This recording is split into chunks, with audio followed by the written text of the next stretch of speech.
Welcome home to USA Global TV and Radio, a place where dreams take flight, with authentic storytelling, diverse perspectives and meaningful conversations, where global stories unite and bridges are built beyond all borders. Discover world-class education, entertainment, hope and inspiration. Together, we're building bridges worldwide. Subscribe to our channel, USA Global TV. Download our app, USA Global TV. Be our guest or join our team. Visit usaglobaltv.com. Thanks to our founder and executive producer, Dr. JACALYN KERBECK. Music score by Yeffy Tang from Cloud Road Music. Voiceover artist Mike Porter. Creative direction by Paul Garcia. USA Global TV and Radio, your home for global connection. All rights reserved. This video and its contents are the exclusive property of USA Global TV and Radio. Unauthorized use, duplication or redistribution in any form is strictly prohibited.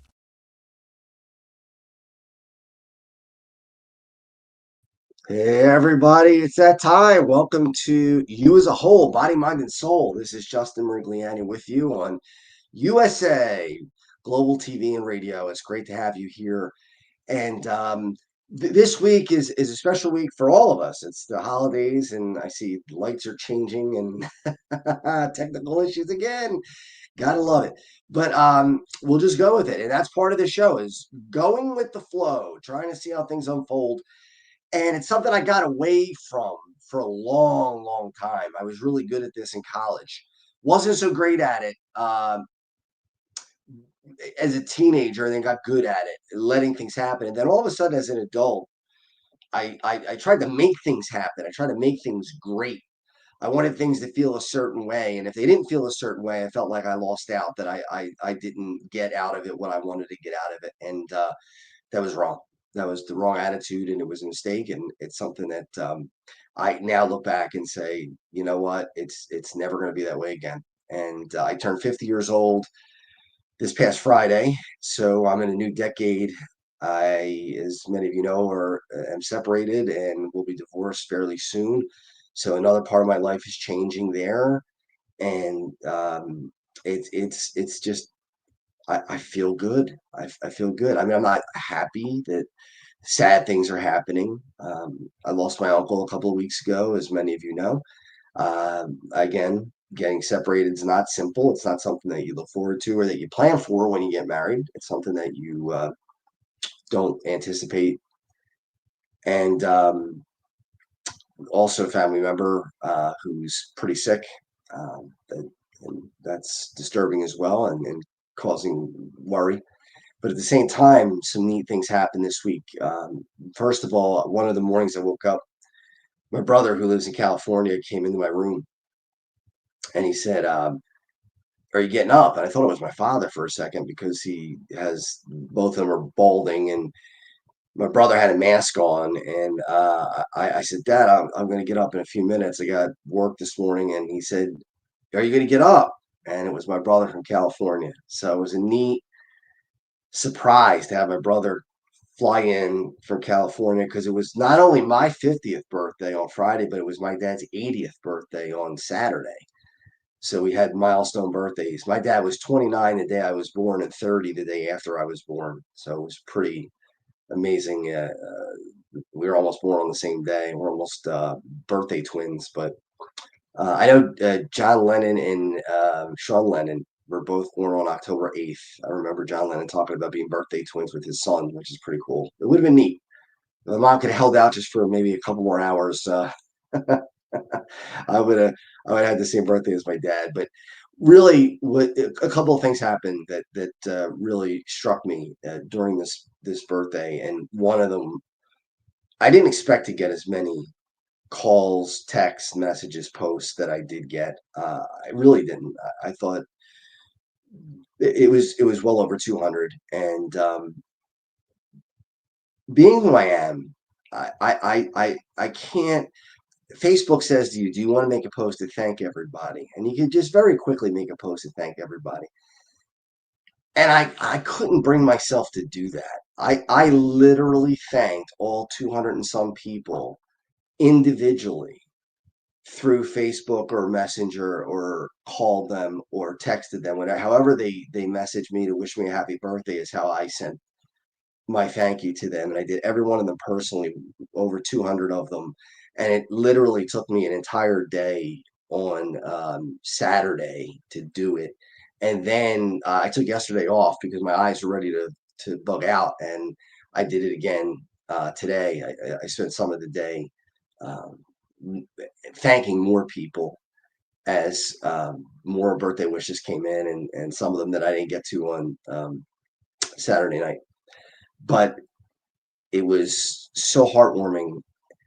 And so many people probably think that what drives me is, or what I'm most proud of. If you ask somebody what's Justin most proud of, what are the things? Is it that he started a business, or that he runs a charity, or a lot of people say, well, it's his body. He's proud of his muscles. And I said on Facebook today, there is a pride that I take in that, and there's a pride that I take in that because I've worked for it. I've earned it. It's not the muscles that really are the thing. It's the hard work that goes into building them. It's the dedication. It's the dieting. It's the hard work that goes into it. So yeah, I am proud of that, and I should be, and so should anybody else who does that. Just like a swimmer, if a swimmer wins a gold medal, it's not the medal that really is what's impressive. It's what went into getting the medal. And a lot of people think that's my brain. I mean, what one friend of mine, I'm not going to call her out. I don't even know if she's watching the show, but she said, oh, you're one of those pretty boys. You're one of those pretty boys that, has the body and lift weights and all a muscle head and things like that. And you know what? For a while, yeah, that was probably my focus when I was in my late teens and early 20s. But you know what that came from? They came from childhood insecurity. I'll tell you right now. I mean, I'm as honest as the day is long. Childhood insecurity has been a major issue for me throughout my whole life, and I just turned 50, but it's changing dramatically over the last, I would say, year. I really feel good about myself because as I did in college, I had 3 years in college where I felt good about myself, and 1 year where I didn't. My senior year, was a bad year. But my first 3 years, I felt so good about who I was and what I was, and part of it had to do with my physique, and a lot of it did because I was a young kid. But most of it was because people generally felt good in my presence. They told me that. I'm not going by my own thoughts of it, or whatever it was. I just know that they did because they asked me to do things. They would say, Justin, do you want to do this? Or we want you to come here, or can you join us tonight? Or we're going to go out here. And I always, always, always wanted to be the one if no one else was going to do it. And some others did. I'm not going to tell you that I'm the only one. But I wanted to at least be the one of them who included everyone. The people that, everybody overlooked or thought, he or she is just in the background, and we're not really, it doesn't matter. We don't, that's not somebody that we really need to hang out with, or that's not a popular person. I mean, again, when you're 18 to 22, it's still a thing. I know you're supposed to be older and wiser by that age, but it's true that you still struggle with those things. And I was always one of the people who would approach the folks that other people weren't approaching, and I would say, "Hey, come on, don't let this pass you by. Join us." And I did date beautiful girls in college. I was a good-looking kid at the time. I'm no George Clooney, but I was a good-looking kid, and I had the body, and I had the attitude, and I was kind, and a lot of people probably misjudge me sometimes, and think that my most proud thing is what I looked like, and the strength and all that stuff. And again, that I am proud of that. I am proud of that. But I'm more proud of some of the messages that I got me close to tears, especially the ones that said, "You always made me feel special." Or you always made me feel like I was the only person in the world when I was with you. And this is not just women, by the way. This is not a sexual thing. This is not a I'm sorry about the camera. Obviously, there's something going on with the camera. It's changing colors on us, but the message is the same no matter what the camera looks like. I don't care about that. Live TV, anything can happen. And I've done it with QVC. I've been there. So my point is, when you get messages like, you help change the world, or you help change my world, even, or I felt the warmth when I was in your presence. I felt at home when I was with you. I felt like I was the only person who existed when you were there. Like nobody else mattered but me at the time. I, it's an indescribable feeling of joy to know that somebody felt that way or feels that way about me even now. And I can't, even not on my birthday, but back in May, and I don't even remember the girl's name.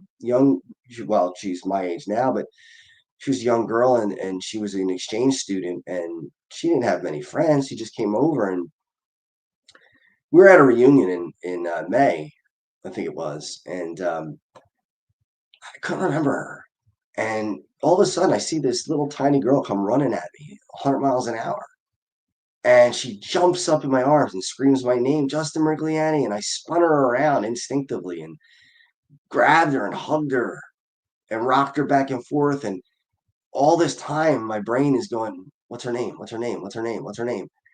I couldn't remember. And she said, you were the only one who reached out when no one else reached out. And it was like, oh my goodness, like, for somebody to remember that 30 years later is just an unbelievable thing. And uh, it's the most proud thing. I wrote on Facebook today that if God gave me a choice, if he said, look, Justin, you got two choices. You could keep the muscles all you want, and I'll even build more for you. I'll make you could be Mr. USA or Mr. Universe, or you could have the ability to touch other people's hearts. I'll take off the muscle any day of the week. You could chop off the biceps, you could chop off the pecs. I don't need them. I mean, I like them, but if you gave me a choice of one versus the other, it's not even close to a question. And some people might not even believe that. They might say, "Nah, you're impressed with your own physique. You're impressed with." It's not that. It's just that I there was a childhood um, inadequacy that I felt. I was a string bean in my childhood. I was a little guy. I was overlooked, and when I became muscular, things changed, and that became the crutch. When I would get sad when I was 18, 19, 20 years old, I would put my hand on my bicep and flex it and just say, you're strong. You're not going to cry. If somebody died and I was at a funeral, I was about to cry, I would put my hand on my muscle and squeeze it and just think to myself, no, you're too tough to cry. And now I could cry whenever I want. And that's liberating. And I don't care. Do I want to become a dad bod? Do I want to lose the muscle? Do I want to get out of shape? No, I've been there too. I was there 2 years ago and it wasn't fun and I didn't like it and I will never get back there. But if God said to me, look, pal, you got a choice. You keep the muscles, you can build greater muscles. I'll give you'll be Arnold Schwarzenegger, or you could have the ability to touch other people's lives. It's a no-brainer. I'll chop the muscles off. I'll go down 115 pounds if I have to, and I would be okay with it because that's what matters the most.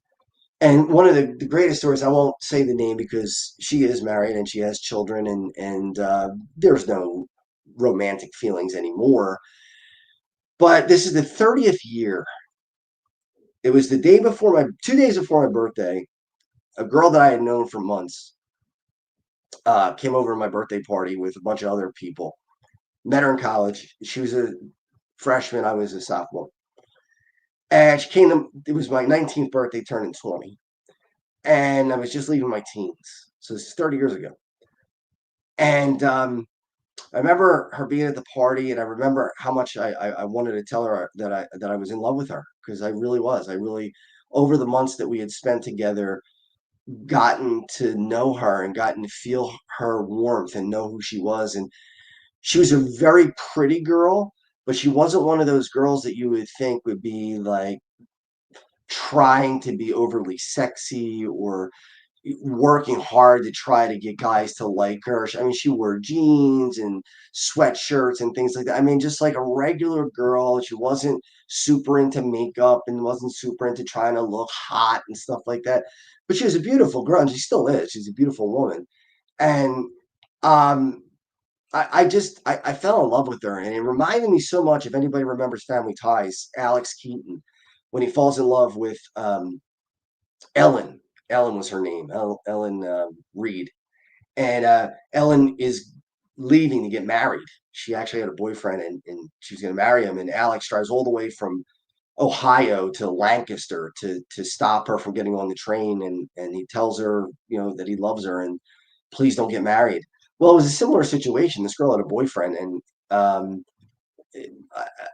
I, I didn't know where that was. I really didn't talk to her about it much, but we hung out constantly, and so she came to my birthday party on the 18th of December. My birthday is the 20th. On the 19th, which was a Monday that year, 94, I went to school at 7 o'clock in the morning. Now, I didn't have classes at all that day, mind you. I just wanted to be with her.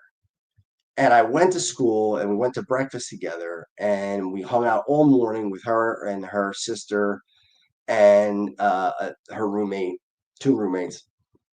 And I remember just wanting to be with her. And I remember her sister was hitting on me like crazy. She was kissing my neck and she was doing things that most guys would be very excited about. And I made no move whatsoever. I just kind of ignored it. And she was smelling me. She's like, your cologne is just so good. And she was, really putting her face on my chest and, things that most guys, and including me, would love. I mean, that's a wonderful thing. But I didn't do anything. And later on, the girl that I liked went to class and her sister was in the room and her sister said, tell me the truth. Are you gay? She asked me. She said, are you gay? And I said, no, I'm not gay. And she said, well, I've tried everything to try to make you hook up with me and kiss me and do something. And you didn't make a move. So what's up? What's going on? And I was like, all right, I gotta say it. Right. So I told her, I said, look, I'm in love with your sister. And I don't want to do anything that could jeopardize that. We never dated. She doesn't know, but it's in here in my heart and I feel it. And we talked for about 2 hours while this girl was in class. Her sister was in class, and she's like, "You got to tell her. You got to tell her." And we went out. She came back from class, and we hung out. We watched TV. I can remember the TV shows. We watched the movie Alive about the plane crash where they had to cannibalize each other to stay alive. We watched the movie Alive. I have never since watched that movie. I will not watch that movie to tarnish that memory. I've seen it once and never will see it again. I won't put it in the machine. And it was first year. I was 19, turning 20 again. I was, in fact, going to be 20 within hours.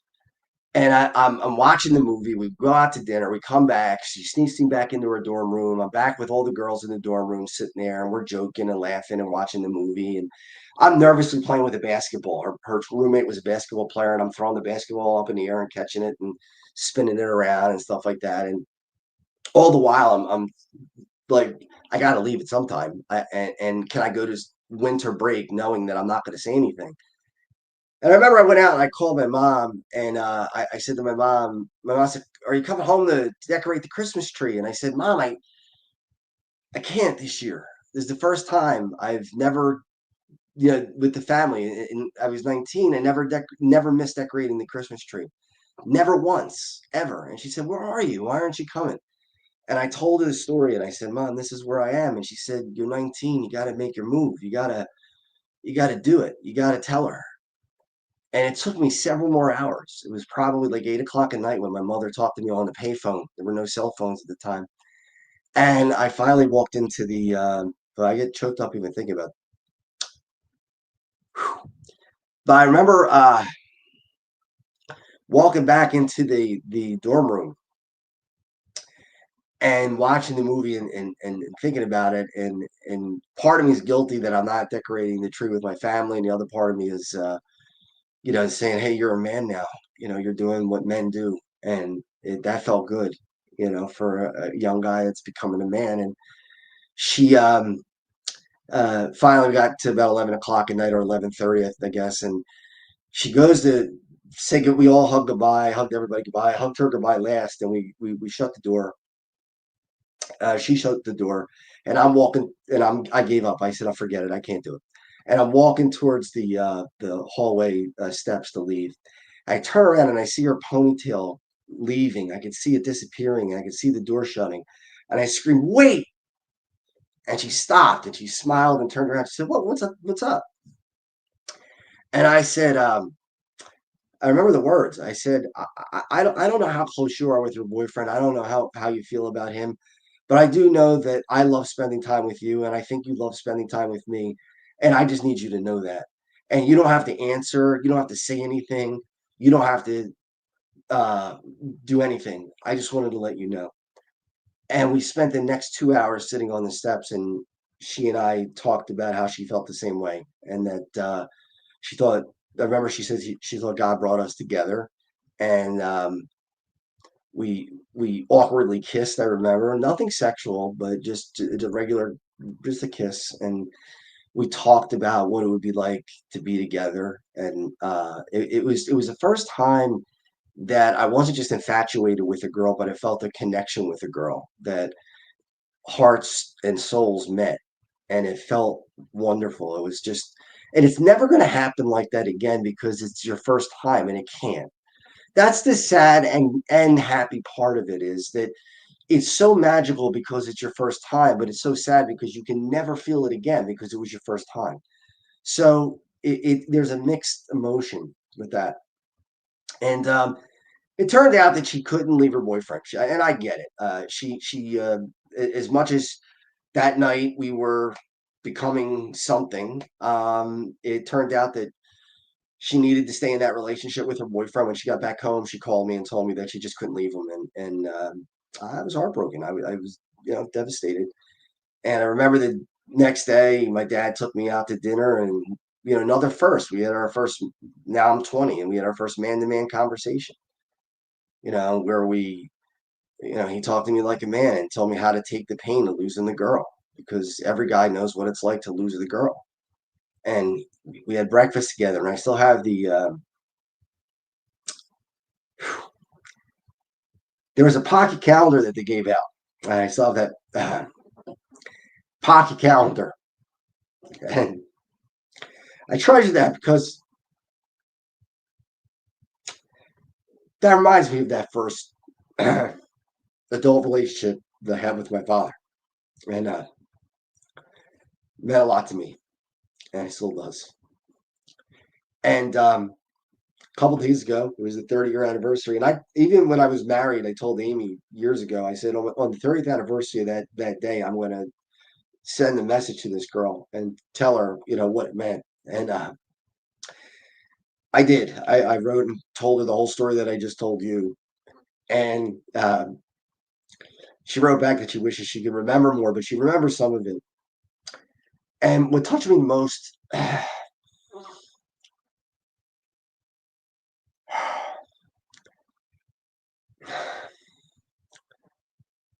wasn't that she said that she loved me, or she had a crush on me. It wasn't because of my looks. It was, she said that didn't hurt, which felt good. Of course, she said, your cute face didn't hurt. But she said, it was your warm heart. And if only we could see people that way, and that's what I mean by you could strip the muscles off. Because I always thought, before I read that this week, that it was the muscles, and it was the body, and it was the boyish good looks, and the thing. I mean, I'm not being conceited. I knew I was a good looking kid. My father's a good looking guy, and I look like my dad, and I got lucky that way. I'm not 20 anymore. I don't look the same, but um, I always assumed that it was my body and what I look like, and she told me it was my warmth, and how I made her feel at home, because she came from far away. She came from down south, and she said she felt like she was at home when she was with me and my family really liked her a lot. They were hoping that it was going to work out, and it didn't, and that's okay. I mean, it's what it was supposed to be. She's got a wonderful husband, and she's got a couple kids, beautiful children, boy and a girl, and she's very happy, and I'm happy for her. And I wouldn't change anything. At the time I would have, but looking back now, I mean, who knows what would have happened if we got stayed together? I mean, we may have stayed together forever. We may have gotten divorced. We may have had children. We may not have had children. But I know we wouldn't have had our own children. Her two kids wouldn't be born, and my two kids wouldn't be born. So the right choice was made, and it unfolded, and that's the way it was supposed to unfold. And we went on, and we had other loves, and we've had other relationships, and luckily, in her case, it seems like it's a forever situation. I'm so happy for that. I really I hope that someday she'll watch this show. I feel so, you know, I just hope her husband understands why the feeling is the feeling, and that he doesn't take this as like a it's not a hitting on her type of thing. There's no romantic interest there. I mean, it, it's 30 years ago, but the feelings are still there. The feelings of what it was like is still there. It's like you don't forget somebody who dies. Like I can think of my grandparents, and they're gone, and they've been gone for a long time, but I can still remember them, and I can still they're still in my heart. So this girl will always be in my heart. I'll always love her as a human being. She's somebody that will occupy that space, and nobody will ever take that away. And I hope in my future I meet somebody who uh, touches me that way, and we make that same connection, because that's really what it's all about. It's all about the connection. You know, sex is wonderful. Romanticism, you know, passion is wonderful. I mean, it's there's no doubt about it. But connection is where it's at. Connection is where it's at. Where all of that comes together, not just pieces of it. You know, if you have the sex but you don't have the passion, you don't have the love, then you don't have a car with all the wheels. If you have the love but you don't have the sex, and you don't have the passion, then you don't have a car with all the wheels. It's got to be all of it. It's got to be all of it. And the reason why that worked so well, I think, was because I let it unfold. I didn't think about falling in love with this girl. I didn't say, you're going to fall in love with this girl. It just happened uh, organically. It just happened. And I hope that happens again in my lifetime now that I'm 50. And I think it will. I think it's something that will happen. But I'm not going to rush that. I'm not going to make that happen. And this Christmas, I'm not going to make anything happen. I'm not going to try to make anything happen. It's going to either happen or it's not. Either it's going to be a really great Christmas or it won't be, or it'll be an okay Christmas, or whatever it is, it is. And I'm just going to take it for what it is. But the feelings that I have right now, the reason why I'm so touched is that if that's how people think of me, even if it's only a few, and it wasn't everybody. A lot of people just said happy birthday, which is fine. I mean, I was appreciative of that. That's great, you know. Or even when people write HBD, you know, they didn't take the time to type out happy birthday, but okay, that's all right. They still thought of me for a second. But every one of those people, when I answered them, I thought about them. It gave me the seconds to think about them, and I thought about one thing that we did together, or one thing that we joked about, or one moment that we had together, or one time that we did something, or heard something, or were at a game, or whatever it was. Every one of them, I thought, as I wrote back to them, thank you so much. You know, I thought about them as a person, and how much, you know, it mattered to me that they were reaching out, and how much they meant. And some people obviously mean more to you than others. There are some people that you don't get as close to, and there are other people who, like your parents, or like your grandparents, or your cousins, and people like that, sisters and brothers, who are so close to you that it's amazing. And then there's people like your first love, who will always be close to you even when they're not. You know, even when that's over and done with, and it's just never going to happen again. It doesn't mean it didn't happen. It doesn't mean that those moments didn't happen. They could still be great memories. I really do believe that when you die, that God gives you a chance to relive some of these moments, and that will be one of them. I'll ask him if I can relive that. There are a few others that I'll ask. Watching my kids be born, I want to see that again. Um, I really think he does allow you to relive some of that stuff and feel what you felt at the time. I can remember what I felt at the time, but I can't feel it the same way that I did as a 20-year-old. Um, and that was special. That was something neat. And that's something that we got to take with us our whole lives is to have that feeling of letting moments unfold and not trying to make things happen. And again, I've been so guilty of that.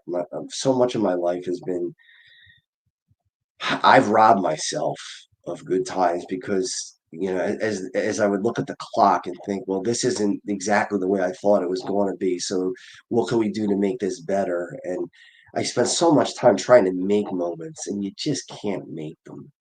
I mean, that moment when she turned around and shut the door, and I yelled, and she turned around, and then we had that 2 hour conversation. You, again, it had nothing to do with sex. It had nothing to do with it was emotional. It was something that I remember my mouth being so dry. I remember I was worried that I had bad breath because I was chewing gum like crazy, trying to make sure my breath was okay because I my mouth was so dry from being nervous and just spend the whole day just being uptight and hoping I would get the courage to say something. Um, and I hope that happens again in the future. I hope that I meet somebody who brings me to that level. And I've been in that ballpark a few times in my life, but it's a few. It's only a couple. I mean, it's not like you know, Amy and I had that. I had it with another girlfriend or two other girlfriends, and that's about it. I mean, it really doesn't. Those kind of connections are rare, and they're rare for a reason because they're special. They're not something that comes along every day.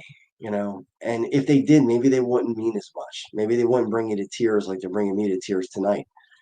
Maybe it would just be, something that happens, just like you get up and brush your teeth every morning. So, in some ways, I'm thankful that these things don't happen all the time. And at the same time, it's sad because they are so infrequent and you don't know if they'll ever happen again. I don't know. I mean, yeah, I'm only 50. I think I got some time left, but 20, 30 years from now, if it doesn't happen, the hourglass will start running out and then that'll be it. And all have are memories. Um, but here's the thing: I'm not going to worry about it. I'm not going to be afraid of it.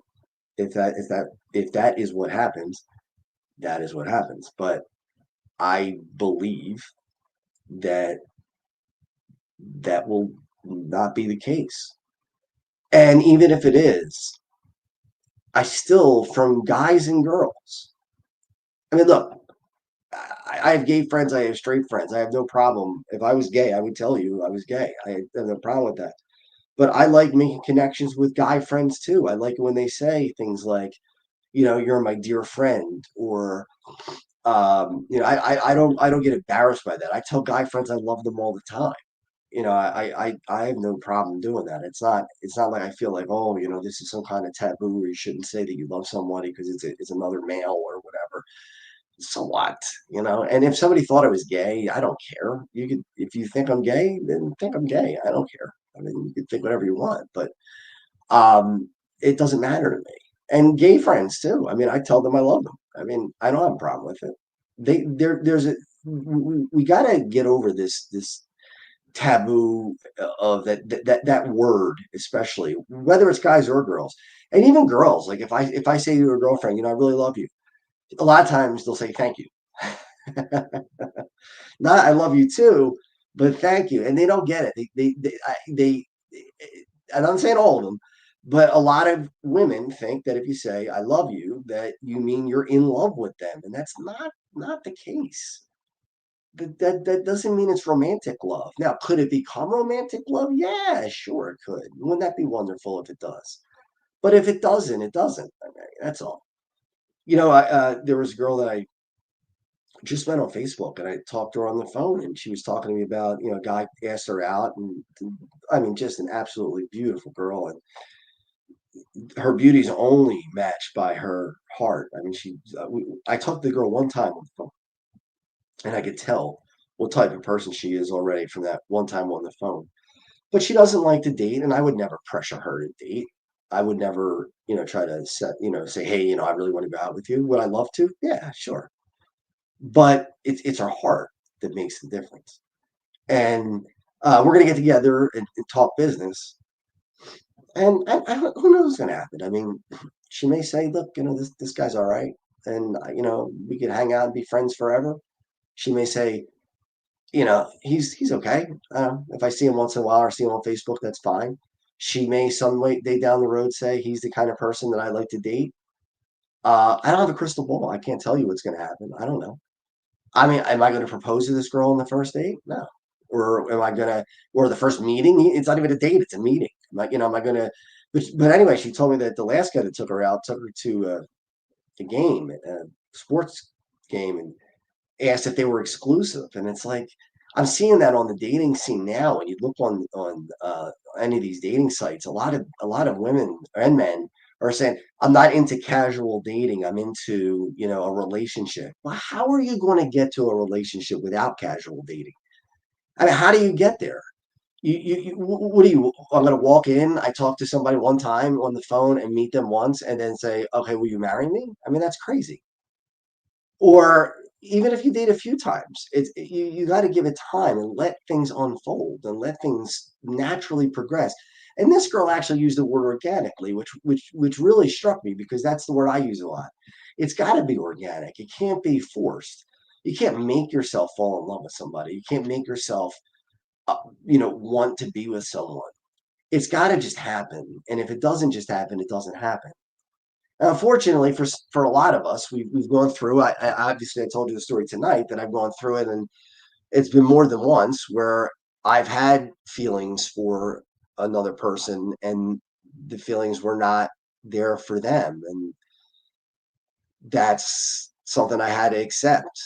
And in the past, when I was 20, 25, 30, that was something that I thought, well, it's because I'm ugly, or it's because my body's not good enough, or it's because there's something wrong with me. I'm there must be something wrong with me. And when really what it is they just didn't have that connection with me. That's all. It's not an indictment on you or anybody else if you fall in love with somebody and they just don't have those feelings back. It is what it is. I mean, they can't. You don't want them to force it because if they force it, it's not real. So let it evolve, let it unfold. Let Christmas evolve, let it unfold. Let what your children do evolve and unfold.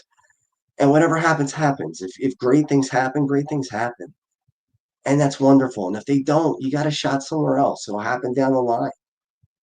It'll happen down the line.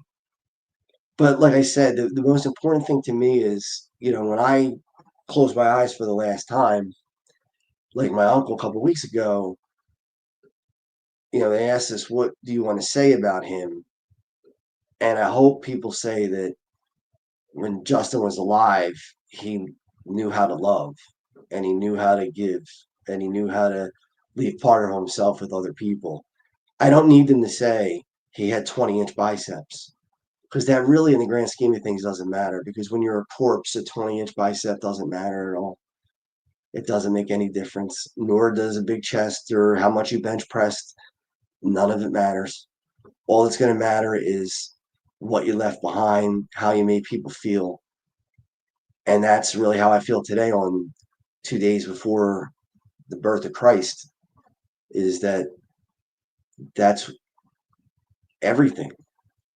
What he left behind was to save us. I don't have that power. I'm not divinity. I don't have any power at all. But what I do can, or what I can control, is how people feel in my presence and how they feel about themselves after they have time with me.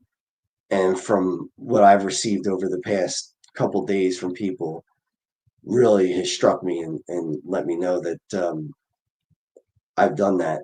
And I hope I continue to do that as I get older. And I think it's just the the one regret I have, and I know we're coming up against time here, so I'll make this quick. The one regret I have is that I'm not a wealthy man, because I'll tell you what, if I was Zuckerberg or one of those guys, there would be so many more happy people in this world, because I would pay off every mortgage. I would pay off all college loans for kids. I would just give, if I had $100 billion, not at least 99 billion of it would be gone to friends and family, because I would pay everything. 'Cause none of it matters. It doesn't go with you when you go. So enjoy this Christmas season. Let the love happen. Let it unfold. And whatever happens, happens. But enjoy every second of it. So at the end of the show here, we're just going to watch this quick vignette. It's the Checkmates hockey game that's coming up in August. I hope you come out, and this is to help other people, so you can be a part of helping other people. It's the Checkmates hockey game, NHL celebrity hockey game. We're going to support Children's Hospital of Philadelphia, their GI department, and Rolf Benershka's Embracing Ostomy Life charity. So take a look.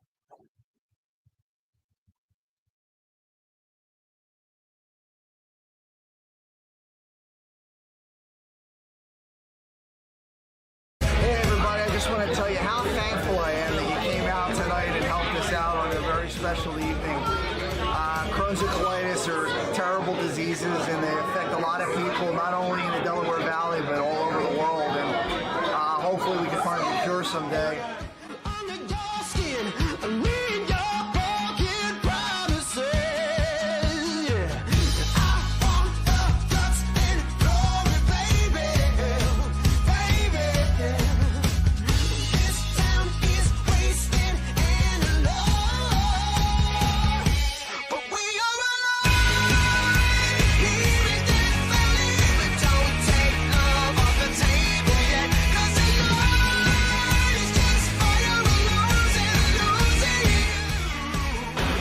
Nolan here with you at the Checkmates versus the Flyers alumni. We had a great time this afternoon. Game was close, and we're all here for Checkmates Charities, which is the real reason that everybody's here, not only the players, but all the fans that were here. It was a great day, and we're really happy to be here.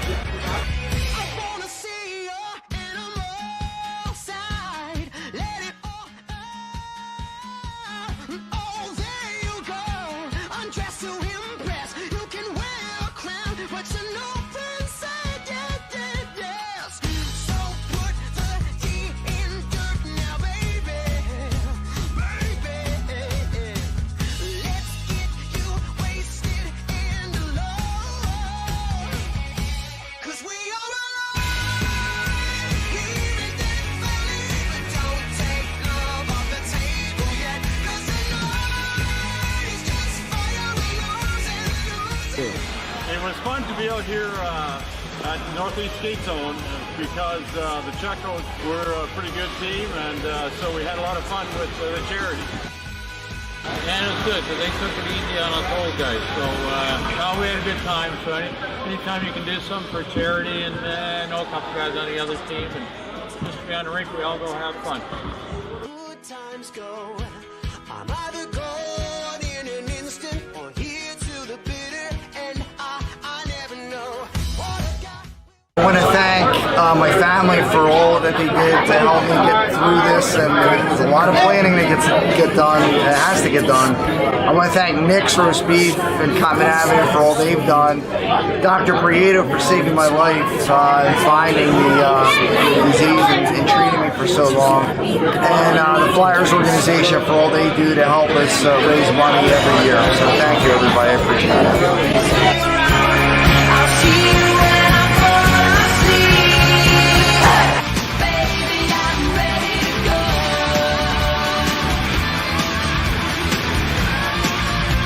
Baby, I'm ready to go.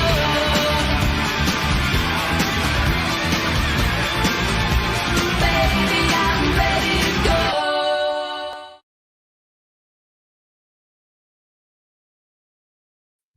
All right, everybody. Usually I'm really pumped up right now, but more subdued on this day, and not sad, but nostalgic. And there's the website, www.checkmatescharity.com. You can buy your tickets on Eventbrite now. They're up also on my Facebook page. So I'm gonna also put the link on the website. So please buy your tickets there and support this cause. We're gonna stop ulcerative colitis and Crohn's disease, and we're gonna get through it. And you're gonna help. So I really appreciate it. Merry Christmas, everybody. Happy New Year. Happy Thanksgiving. Happy Hanukkah. Whatever you celebrate. Kwanzaa. I hope you enjoy every holiday you celebrate. There's my business. If you need training, corporate training, computer skills, soft skills. I have another friend who's getting involved in that, and she's really, really good. And we're talking business about that as well. So this is growing. So be a part of it. Get into the technology. It's www.justforyoutc.com. All right, everyone. Enjoy your holiday season and be safe. Let it unfold. In a world full of noise, misunderstandings, and interruptions, master the art of listening with Dr. JACALYN KERBECK. Dr. JACALYN KERBECK is the listening mentor of USA Global TV and Radio and the Amazon #1 best-selling author of Mastering the Power of Elevated Listening. Elevate your listening. Elevate your life.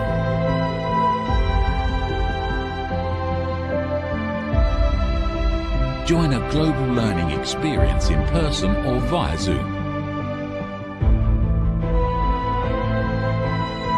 Reserve your spot today. usaglobaltv.com/book-your-session or drjacalyn.thinkific.com. Join Dr. KERBECK's listening courses or hire her to unlock deeper connections and authentic conversations.